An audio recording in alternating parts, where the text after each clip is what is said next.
All right, welcome back, ELE 112 class. This is the second to the last problem in the Thevenins chapter. This is known as part 6. We're going to take a circuit and we're just going to continue to Thevenize the circuit. Now that circuit has two power supplies that are in series. Add them up. You get 30 volts right here. That doesn't scare us. That makes one power supply. That's the only difference that makes.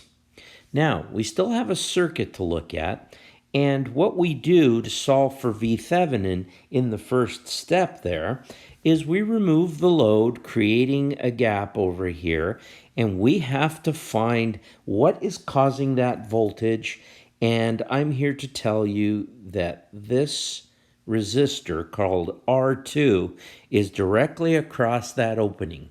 So because this is a simple series circuit, we pull out voltage divider here and we simply voltage divide to find the voltage of R2. As you can see, I've set up the voltage divider, a 30 volt power supply.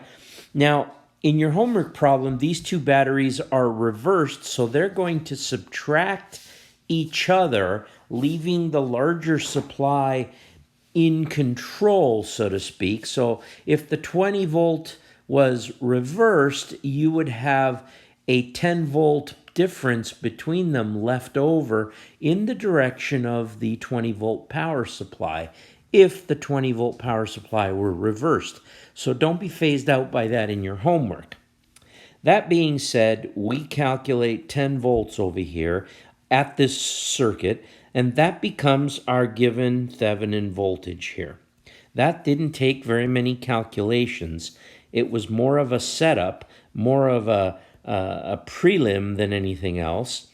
And at the bottom of the page, we start to calculate our Thevenin here.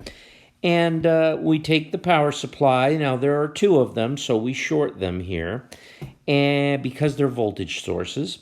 And we look in from the terminal here and start reducing from the power supply side. And what we notice is that we can grab this resistor right here and drag it all the way over to this side, such that it ends up over here in the yellow circle. That's clearly a parallel circuit. That's clearly a parallel circuit.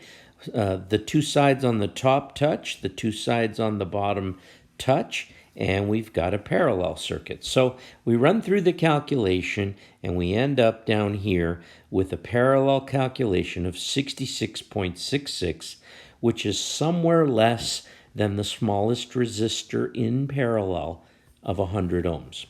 So that does make sense. That is the right answer. Final thought. Here is that actual circuit sitting in front of you with all the components replaced.